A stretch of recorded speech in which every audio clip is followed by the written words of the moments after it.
There is a specific kind of person who gets studied, not followed, not copied, studied. The kind of person that manipulators, users, and toxic people sit with afterward, sometimes years afterward, trying to figure out what went wrong. They replay it. They go back through every conversation, every moment, every move they made, and they cannot find it. They cannot find the moment you figured them out. Because from the outside, you looked completely normal. You looked relaxed. You looked like someone who had absolutely no idea what was happening. And that's exactly what you wanted them to think. I want to introduce you to something today. Something I call the glass wall. It's the invisible boundary between what you show and what you know. Most people have no glass wall. What they feel, they express. What they think, they say. What they see, they react to immediately. But you built yours early. Maybe you had to. Maybe you grew up in a house where reading the room wasn't a skill. It was a survival requirement. Where you had to know someone's mood before they walked through the door. Where you had to calculate, adjust, prepare, all before a single word was spoken. That kind of environment doesn't just teach you to be careful. It rewires you. It turns you into someone who can hold two realities at the same time. The reality everyone else sees, and the reality you actually know. Here is what that looks like in practice. Someone enters your life. They are charming. They are warm. They say the right things. They position themselves as trustworthy, helpful, maybe even like a friend. And something happens. Not a loud alarm. Not a dramatic red flag. Just a tiny thing. A sentence that was slightly too polished. A compliment that came just a little too early. A question that was just a fraction too interested in information they didn't need. Most people miss it completely. You didn't miss it. You filed it. Quietly. Without reacting. Without even changing your expression. You just noted it and you kept going. Kept smiling. Kept being exactly the person they expected you to be. Because here is what you understood that they never could. The moment you react is the moment you lose the advantage. Let me give you a name for what you do instinctively. I call it the silent audit. While someone is talking to you, performing for you, testing you, trying to figure out how to use you, you are running a completely separate process underneath the surface.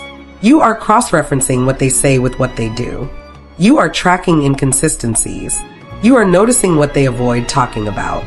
You are watching what they watch when they think you aren't watching. You are building a complete picture of who this person actually is, not who they're presenting, while giving them zero indication that you see anything at all. That is not paranoia. That is not anxiety. That is precision. And the reason you developed it? Because imprecision was too expensive. Because at some point in your life, missing the signs cost you something real, something painful. And you decided, maybe consciously, maybe not, that you would never be caught off guard like that again. So you trained yourself, not in a classroom, not from a book, from life, from hard, real, uncomfortable life. And what you built, it's extraordinary. Now here is the part nobody talks about. The part that actually costs you something. When you can see clearly, when your perception is this sharp, you often have to carry what you see completely alone. You see who someone really is, and you cannot say it. Not because you don't have the words, but because you've already learned, probably more than once, that the person who names the truth becomes the problem. You point out what's happening, and suddenly you are the suspicious one. You warn someone, and suddenly you are the negative one, the dramatic one, the one who can't just relax. Meanwhile, the person you were warning about is standing right there, looking innocent, looking hurt, maybe even looking concerned about you. And people buy it, every time. So you learned to stop warning. You learned to stop explaining. You pulled what you knew behind the glass wall and you kept it there. And yes, that is isolating. I'm not going to pretend it isn't. There is a specific loneliness that comes from seeing something clearly that nobody around you is willing to see. From holding a truth that the room has collectively decided to ignore. That weight is real. And I want you to hear me say that clearly before we go any further. What you carried was real.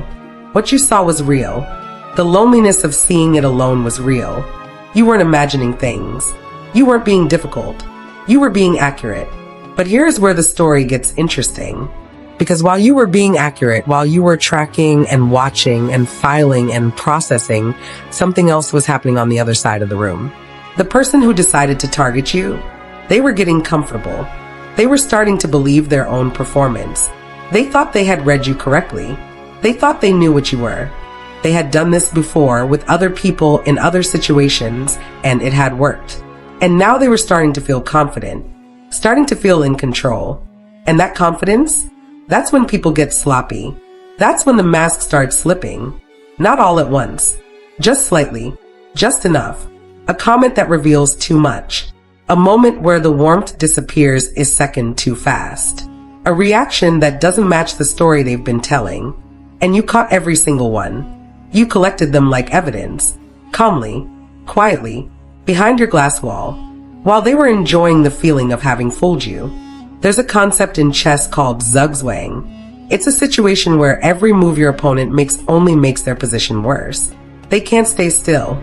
They have to keep moving. And every move they make digs the hole deeper. That's what you created without even calling it that. You gave them space to move. You didn't confront. You didn't block. You didn't react. You just let them play. And every move they made, every manipulation, every test, every small cruelty they thought went unnoticed. It was another piece of evidence. Another layer of the real picture revealing itself. You weren't being passive. You were being patient. And patience, real strategic patience, is one of the rarest and most powerful things a human being can develop. Most people cannot hold still when they're being provoked. Most people cannot smile when they want to scream. Most people cannot appear unbothered when every instinct is firing. You did all of that. Every day. Sometimes for months. And you did it so well that they genuinely believed they were winning. And then something shifts. It always shifts. Because here's the thing about people who operate through manipulation and control. They always overplay their hand. Always. It's not a possibility. It's a pattern. It's almost like a law. They get greedy. They get overconfident. They go one step too far. And when they do, you don't have to do anything dramatic. You don't have to expose them publicly. You don't have to confront them with evidence. You don't have to make a speech or win an argument. You just step to the side, quietly, calmly, and let the full weight of everything they built come down on them. Their own words, their own actions, their own patterns, now visible to everyone, not just you. You didn't destroy them. You just didn't save them from themselves. And that is the most sophisticated move available, because it leaves you clean. No drama attached to your name. No conflict you started. No anger that makes you look unstable. Just the natural consequence of their own choices, arriving exactly on schedule. I want to address something directly, because there might be a part of you sitting with guilt right now.